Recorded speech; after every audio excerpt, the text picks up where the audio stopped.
cuáles son sus antecedentes y posteriormente qué viene hacia el futuro respecto al Tribunal Federal de Justicia Administrativa, ¿no? La plática está denominada Pasado, Presente y Futuro del Tribunal Federal de Justicia Administrativa. Y bueno, yo en otras charlas he platicado sobre el tribunal. Yo soy secretario de acuerdos en el tribunal y pues espero que la sesión de hoy, para los que no conocen el tribunal o no lo conocen tanto, hoy amplíen el conocimiento sobre este tribunal, ¿no? Bueno, el Tribunal Federal de Justicia Administrativa, así denominado actualmente, es un tribunal especializado ante el cual se tramita el juicio contencioso administrativo. Este juicio contencioso administrativo, hay muchas pláticas de diversos autores, muchos libros, y yo pues, he dado algunas pláticas sobre ello, pues es el juicio que existe en materia administrativa, en materia de responsabilidades administrativas de servidores públicos, en materia fiscal, a través del cual nosotros nos podemos defender de los por las autoridades. Este juicio se sigue ante este tribunal. Hoy vamos a platicar cómo está conformado este tribunal. Este Tribunal Federal de Justicia Administrativa anteriormente, de inicio, se llamó Tribunal Fiscal de la Federación. Posteriormente cambió el nombre a Tribunal Federal de Justicia Fiscal y Administrativa. Y actualmente pues, le eliminaron la palabra fiscal y solo es Tribunal Federal de Justicia Administrativa. Este tribunal, es importante precisar, no forma parte del Poder Judicial de la Federación. Es común que la gente haya escuchado de los tribunales que resuelven los amparos o los tribunales que resuelven los asuntos de índole penal, familiar, mercantil. La mayoría de ellos pertenecen a los poderes judiciales, ya sea estatales o federales. Sin embargo, el Tribunal Federal de Justicia Administrativa es un órgano autónomo que no pertenece a ninguno de los tres poderes. Su presupuesto es aprobado por el Congreso de la Unión a propuesta del presidente de la República y las sentencias que emite el Tribunal Federal de Justicia Administrativa son revisadas por el Poder Judicial de la Federación. Bueno, vamos a ir avanzando. Bueno, el juicio contencioso administrativo, que es el que se tramita ante el Tribunal Federal de Justicia Administrativa, también se conoce como juicio de nulidad. Así que cuando yo me haga referencia al juicio de nulidad o juicio contencioso administrativo, me estaré refiriendo al mismo juicio. Este es el juicio que se lleva a cabo ante el Tribunal Federal de Justicia Administrativa. Es el único medio de control que nosotros tenemos como gobernados para defendernos contra actos de la administración pública. Muchos que no conocen de derecho, pues se imaginan que el amparo es el único medio que existe contra todo lo que hace la autoridad. Desafortunadamente el amparo no es, el amparo es un medio extraordinario y por lo tanto antes de irnos al amparo hay que agotar los medios ordinarios. El juicio contencioso administrativo es un medio ordinario. Entonces, si nosotros nos vamos al amparo cuando deberíamos habernos ido al juicio contencioso, el amparo no los van a desechar. Es importante estar asesorados debidamente para saber en qué momento podemos irnos al amparo y en qué momento agotar la instancia jurisdiccional correspondiente, en este caso el juicio contencioso administrativo. Bueno, este tribunal, como ya les había comentado, es un tribunal contencioso administrativo, tiene plena autonomía de acuerdo a su ley orgánica. Y este es un ordenamiento que vamos a mencionar mucho. La ley orgánica del Tribunal Federal de Justicia Administrativa es aquella donde se establecen las funciones del tribunal y donde se establece también parte de su organización. Y de la ley orgánica pues también deriva o está relacionado el reglamento interior del Tribunal Federal de Justicia Administrativa que vamos a ir comentando. Solo para precisar y no confundirnos, también existen tribunales de justicia administrativa estatales. Aquí hay dos ejemplos. Uno es el de Quintana Roo, donde yo resido, y otro es el Tribunal Estatal de Justicia Administrativa en Veracruz. Así, cada estado debe tener su propio tribunal porque así lo señala la Constitución. Sin embargo, la plática de hoy está enfocada al Tribunal Federal, no a los estatales. Bueno, a manera nada más como de preámbulo y como para tener nociones, los que no estén familiarizados con este tribunal. Bueno, el Tribunal Federal de Justicia Administrativa conoce los juicios contenciosos en contra de actos o resoluciones emitidos por las autoridades federales.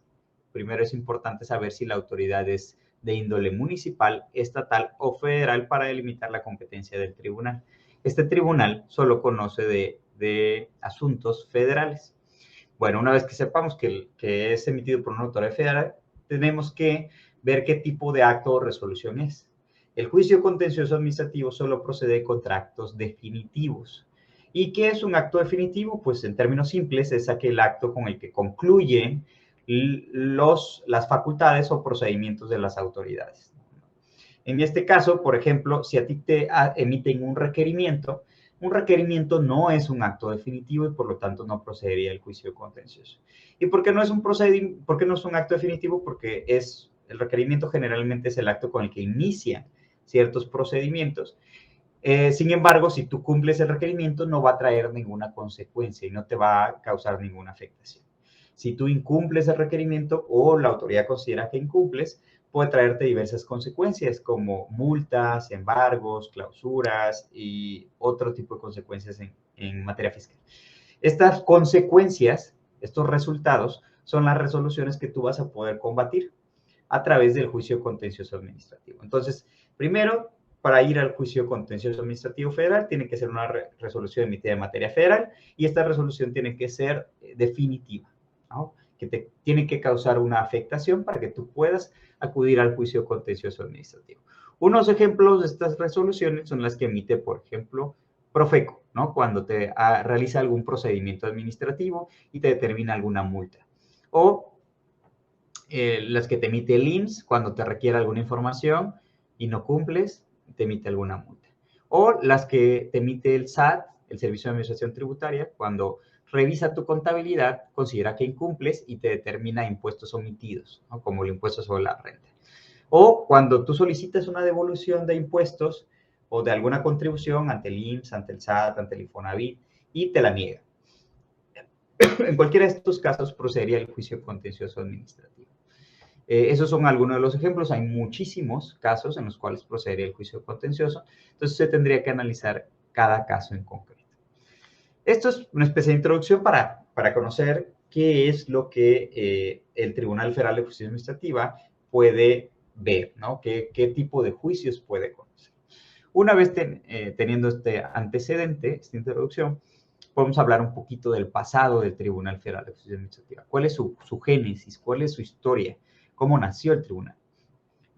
Bueno, el tribunal nació el 1 de enero de 1937 con la entrada en vigor de una ley que se llamaba Ley de Justicia Fiscal. Esta Ley de Justicia Fiscal ya no existe en la actualidad. Esta ley, pues como su nombre lo indica, se creó hace bastante tiempo, ¿no?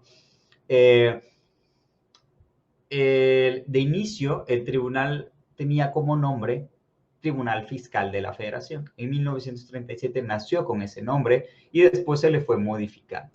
Inicialmente, este tribunal estaba integrado por 15 magistrados y actuaban en 5 salas o en pleno, es decir, todos juntos o de manera independiente a través de 5 salas. Cada sala se conformaba por 3 magistrados. Es decir, 3 magistrados conformaban una sala y resolvían algunos asuntos, y cuando eran asuntos de cierta importancia, resolvían los 15 juntos.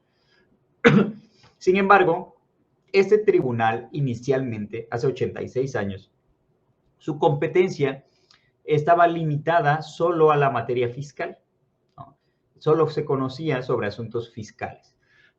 No conocía sobre otros asuntos de materia administrativa, como actualmente podrían ser de Profeco, ¿no? De COFEPRIS, o del INAI, o de cualquier autoridad administrativa. No era competente en ese momento.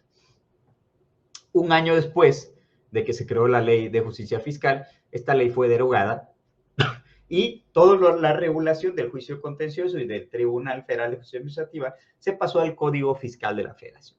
El Código Fiscal de la Federación actualmente existe, pero ya no regula ni el trámite del juicio ni la estructura del Tribunal Federal de Justicia Administrativa, ¿no? Pero en su momento, en 1938, sí lo regulaba. Posteriormente, se empezaron a crear leyes administrativas diversas, como en 1942 la Ley de Depuración de Créditos, y se le empiezan a dar en otras leyes competencia al Tribunal Fiscal de la Federación, denominado así en ese momento, para que conozca de diversos asuntos. Entonces, poco a poco se le empieza a ampliar la competencia del tribunal para conocer asuntos diversos a los fiscales. Como podemos apreciar en el tercer párrafo de esta diapositiva, la competencia del tribunal se amplió para conocer de la legalidad de requerimientos realizados por Hacienda, para exigir contra resoluciones que exigían fianzas, para conocer controversias que surgían de las resoluciones del IMSS y emitidas por el Departamento del Distrito Federal, ¿no? Y así muchas otras. Se le fue ampliando a partir de 1942 poco a poco la competencia. Es decir, más o menos 5 años después de que empezó a funcionar, la competencia del tribunal se empezó a ampliar. En 1946, estamos hablando de 9 años posteriores, se crearon 2 salas más y se aumentó el número de magistrados a 21. Recuerden que las salas estaban conformadas por 3 magistrados y, bueno, se integraron 6 magistrados más, se crearon 2 salas más. En 1967 se creó una nueva ley orgánica del Tribunal Fiscal de la Federación y se incrementó a 22 magistrados con las salas que ya existían. ¿Por qué 22? Porque el magistrado que se adicionó iba a ser el presidente. Y el presidente del tribunal no iba a integrar ninguna sala. Entonces, se iban a quedar con 7 salas y un magistrado presidente. También se introdujo en la normativa fiscal el concepto de organismos fiscales autónomos. Actualmente así se le conoce al IMSS y al Infonavit. Y se otorgó facultades al tribunal para conocer de juicios de lesividad. En alguna charla previa hablamos sobre el juicio de lesividad, y el juicio de lesividad es aquel juicio contencioso promovido por las autoridades, ya no por los particulares, ¿no? Si tienen dudas sobre ello, les aconsejo ver esa charla o cualquiera del material que existe en línea sobre ello. En 1978 se expidió una nueva ley orgánica y se crearon las salas regionales. Estas salas regionales que se crearon en 1978 actualmente existen y lo que se hizo fue dividir a la República Mexicana en regiones, ¿no? Dependiendo de la cantidad de asuntos que existía en cada región o en cada zona, se crearon estas salas regionales. Para dar un ejemplo, en Yucatán existe la sala regional peninsular, que esta sala originalmente, cuando se creó, tenía competencia para toda la región correspondiente a la península de Yucatán, que era Campeche, Quintana Roo y Yucatán. Actualmente solo conoce de asuntos de Yucatán y Campeche. Quintana Roo ya tiene su sala regional y se llama Sala Regional del Caribe. Y así existen actualmente 51 salas regionales. En su momento se crearon y poco a poco se han ido ampliando. Cada sala regional cuenta con 3 magistrados. La diferencia entre la sala regional y la sala que está en México, que se llama Sala Superior, que está conformado por magistrados, digamos, que se conocen de Sala Superior, que tienen un encargo más prolongado, ¿no?